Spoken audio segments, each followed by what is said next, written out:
नमस्कार भक्तों, जय मां पद्मावती, जय गुरुदेव। हिंदू धर्म के हर एक महीने का विशेष महत्व है। हिंदू कैलेंडर के अनुसार वैशाख माह को दूसरा महीना कहा जाता है। 27 नक्षत्रों में से एक विशाखा नक्षत्र से संबंधित होने के कारण इस महीने का वैशाख नाम दिया जाता है। इस महीने में भगवान विष्णु की पूजा करना काफी शुभ माना जाता है। इसके अलावा देवी और परशुराम की पूजा करना भी बहुत ही उत्तम रहता है।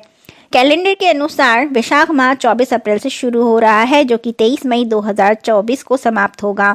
स्कंद पुराण में वैशाख मास को सभी महीनों में उत्तम माना गया है। मान्यता है कि जो भी व्यक्ति इस महीने सूर्योदय से पहले स्नान करके व्रत रखता है तो उसे भगवान विष्णु की कृपा से कभी पैसों की तंगी का सामना नहीं करना पड़ता और हर तरह के दुखों से भी उसे मुक्ति मिलती है। इस माह जल का दान करना सबसे ज्यादा पुण्य का काम माना जाता है।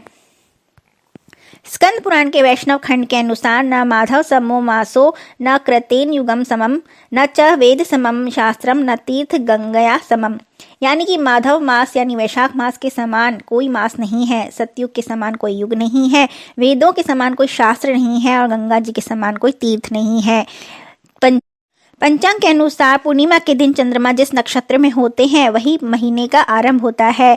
जैसे कि चैत्र पूर्णिमा पर चंद्रमा विशाखा नक्षत्र में होते हैं तो वैशाख माह का आरंभ हो जाता है। इस नक्षत्र के स्वामी गुरु बृहस्पति माने जाते हैं। ऐसे में इस माह भगवान विष्णु की पूजा करना शुभ फलों की प्रदान करता है और हर एक कष्ट से निजात मिलती है। इसके अलावा इस माह में तुलसी और पीपल के पेड़ की पूजा करने का भी विशेष फल प्राप्त होता है। ग्रहों के सेनापति एक निश्चित अवधि के बाद राशि परिवर्तन करते हैं। भूमिपुत्र मंगल के राशि परिवर्तन का असर हर राशि के जातकों के जीवन में किसी न किसी तरह अवश्य ही पड़ता है। शास्त्र के अनुसार 23 अप्रैल को सुबह 8:20 पर मंगल राशि परिवर्तन करके गुरु की राशि मीन में प्रवेश करने जा रहे हैं, जहां पर वे 1 जून तक रहेंगे। इसके बाद मीन राशि, बता दें कि मीन राशि में पहले से ही राहु ग्रह विराजमान है। ऐसे में राहु और मंगल की युति से महाविस्फोट अंगारक योग बन रहा है। इस योग को अच्छा योग नहीं माना जाता, क्योंकि राहु मंगल की नकारात्मक ऊर्जा को कई गुना बढ़ा देते हैं। ऐसे में 12 राशियों के जीवन में क्रोध, लड़ाई, झगड़े, आवेश की बढ़ोतरी हो जाती है। ये योग मीन राशि और रेवती नक्षत्र में बन रहा है। रेवती नक्षत्र बुध का होता है। ऐसे में इस योग के बनने से कुछ राशियों के जीवन में शुभ फल पड़ सकता है। कुंडली में अंगारक योग बनने से व्यक्ति में असीम ऊर्जा का प्रभाव होता है। ऐसे में वह बिना रुके थके अपना काम करता रहता है। मंगल और राहु मिलकर जातक की हर महत्वाकांक्षा और दृढ़ निश्चय के बल पर हर काम को पूरा कर लेते हैं। लेकिन नकारात्मकता की बात करें तो अंगारक योग बनने से क्रोध, उग्रता बढ़ने लगती है। जल्दीबाजी में बड़े फैसले गलत हो जाते हैं। लव लाइफ, दाम्पत्य जीवन, रिश्तों की दृष्टि से ये योग काफी घातक माना जाता है। 24 अप्रैल बुधवार को यदि आप यात्रा पर निकल रहे हैं तो हरे फल खाकर अथवा दूध पीकर ही यात्रा पर निकलें।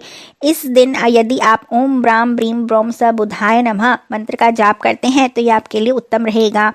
इसके साथ ही यदि किसी बटुक को हरे फल भेंट करते हैं तो आपको बुध के अच्छे परिणाम प्राप्त होंगे। अपामार्ग के वृक्ष में भी जल चढ़ाना चाहिए।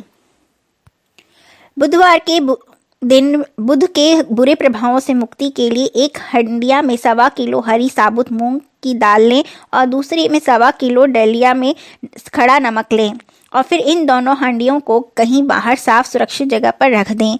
यह क्रिया बुधवार के दिन ही करनी चाहिए। घर में धन का आना और रुकना शुरू हो जाएगा।